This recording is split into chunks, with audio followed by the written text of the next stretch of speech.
Okay, what is up, y'all? Welcome to the channel, all randos and noobs, and welcome back to all my subscribers and folks who tend to stick around but just have not yet clicked that subscribe button. Still working on earning that sub. Anywho, welcome to another rendition of a very high quality yet unprepared motovlog. I decided I wanted to pop in and just talk about the Insta360 a little bit more. I had a buddy of mine, I don't know, person I know, we follow each other on Instagram and Tonnet, sorry. And he shot me a message about the Insta360, so I was like, you know what, I haven't talked about this camera in a minute. I'm gonna go ahead and pop in an update and give a different view of the things I like about this camera. So we talked about how expensive it was. Of course, it is the edition I bought, which was the twin edition, the 1R, was very expensive. It was very expensive both times that I bought it, because I'm just so lucky to lose my camera on the way to work and have to buy another one and explain that to the wife. So super fun buying a very expensive camera. So I do understand how people can have reservations about it, because nobody wants to throw away their money, especially on something that they do not like. I of course like this thing so much that I was like, okay, in the little bit of time that I did have it, I wanted to grab another one. I didn't go, ah crap, I'm done, it sucked anyway, it was a waste of $400 or however much it cost me at the time. No, it was pretty awesome. And since my second review of this, or my full review that I gave a while back, I have now cemented that determination, because this thing is freaking awesome. So it allows me to do a lot of the things that the GoPro does. Of course, I do not use the 4K module a lot. I use it very little because I own a GoPro. But if you do not own a GoPro and you buy the twin edition, you have the flexibility to switch between both. But we're just going to talk about the 360 module right now, because if you've watched any of my videos most recently, this is pretty much primarily what I use for all of my B-roll / secondary shots. If you check me out on Instagram, I'm telling you, check out the Instagram. It is different from the channel, but along with the channel. Like, I got tons of pictures. You guys will really like them, I'm sure of it. I get tons of compliments, and this, some really nice art around Detroit that I've found, and it's gave me a new kind of revitalized love for my city. But anyway, talking about the camera takes awesome pictures, and it's always photos, videos. It does a combination of both. Of course, the video is more dynamic. It allows me to do the things that I really, really want to do. A still photo is good, but the video allows me to change aspects. So say it's a little nipply out right now. It falls upon us in Michigan, and by the looks of the foliage over there, you can see that some trees are green, some are turning. It's brisk out. Now, if I was to point with a GoPro, I would have to take my camera, point over there, and you can see what I'm seeing. But say, for instance, right now we're going to switch aspects. We're going to flip the cameras. I'm going to put the 360 in front as the primary view, and you can see what I'm seeing. Just off the fact that I can do all of this stuff during the editing process, this camera soaks in so much information.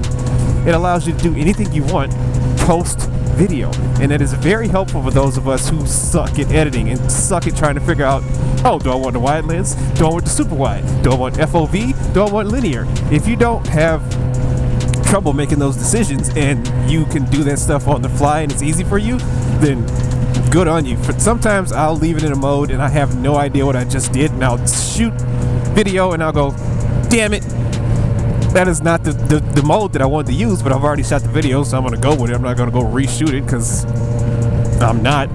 But this camera allows me to change aspect ratios and modes on the fly. So say for instance I wanted to do the fisheye view, which is pretty much normal, and then all of a sudden I wanted to go to the flat view. I can do that if I wanted. Say I wanted to go to, I don't know, the globe view. I can do that if I wanted. Say I want to go to tiny planet, back to flat, back to fisheye. I can do that whenever I want. Now say for instance I decided I wanted to grab this video, twist it up forwards, and then spin it around like a record, and then catch it, and then put it back to where I wanted it. I can do that with this camera. Of course, it's going to take me syncing up and doing a lot of editing and adjusting with the camera app, but it gives me the flexibility to do that, which is super freaking awesome. Of course, I'm peddling this because I want you to buy one, because I might get a little bit of kickback, but I'm also peddling it because it's freaking awesome.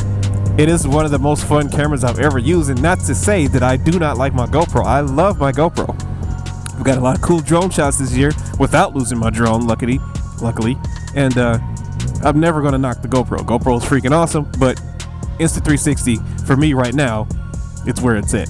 It allows me to do a whole bunch of stuff, and it allows me to do color correction. It has true sound. They come out with updates pretty regularly. The desktop app is still a ways behind the phone app. You can do cloning and stuff on the phone. Lots of cool editing tricks that you can do on the phone if you're a phone person and like editing video on your phone. This, of course, is a very good app for you to use. If you're a person like myself, the desktop app is lagging far behind the phone app, but they do try to provide updates, but they just are not as fast on the phone because today's society is a phone society. Everybody's on their phones all day anyway. But as a whole, this camera's pretty awesome. I've got it at a really weird angle right now, and I'm not worried about it. The lens is facing up at the sky and one's facing down at my phone. I don't care because it's capturing everything. I will probably adjust it just a little bit for look's sake, but I don't have to do anything. I can leave it exactly where it is. I can change the way this thing is angled later in post-editing software and not have to worry about a single thing. I can zoom in, I can zoom out. It will not do magnifying glass type zooming. It will do a fairly good zoom for what it is as a camera. It's still pretty freaking awesome. You can do the same thing with the 4K lens. Now that we've talked about the 360 lens, you can change your aspect ratio after you have decided to edit your video. You can go from, I mean, it literally captures everything. I'm gonna go ahead and brake here because there's a traffic shift coming. I want to give all these motor vehicles a little chance to get away from me. So the 4K lens will absorb everything. You can change to 16:9, 9:16, FOV, wide, all of that post in the software. So you basically can go willy-nilly, film what you want to film, and edit it later. So I just thought I'd pop in and give you guys a quick update on the Insta360. I still do love this camera. I still do treat it like a baby. I've got it tethered. I've got my entire aluminum lineup. The only thing that's not aluminum is the very bottom GoPro mounting post bracket. The base is aluminum. The necks are aluminum. The frame is aluminum. But I could not find a piece that would just still flex and go inside the base and be aluminum. I'm still working on it, but I don't even think they make those. I think they make only the base with the neck that you can screw into. So, anywho, camera's awesome. I advise you get one. Of course, use my links if you decide to, because my links will get you some goodies. It will get me a little bit of kickback. And it's not just for the Insta360 1R. It's for any of the Insta360 products. If you have, I don't know, some Zoom meetings you want to go to, some desktop stuff you got to do at work, they got a Titan. Insta360 Titan. It's huge. I mean, it's called Titan. It's not tiny. It's Titan. So, it's freaking huge, but it's for conferences. It's for video stuff. They got a Nano. That's for, I don't know, you want to spy on your girlfriend or boyfriend in 360 mode. I have no idea what you would use these cameras for, but you can get all kind of cameras from Insta360 with the links in my description.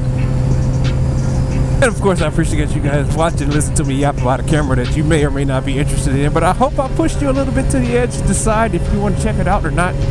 Very expensive to check out, so I guess you should probably commit and decide if you want to go with this over a GoPro or not. You know, it's just my views. I like the camera. I dig it. Makes some of my video look cool. At least I think it does to me. And appreciate you guys watching. I'm out. Catch you later.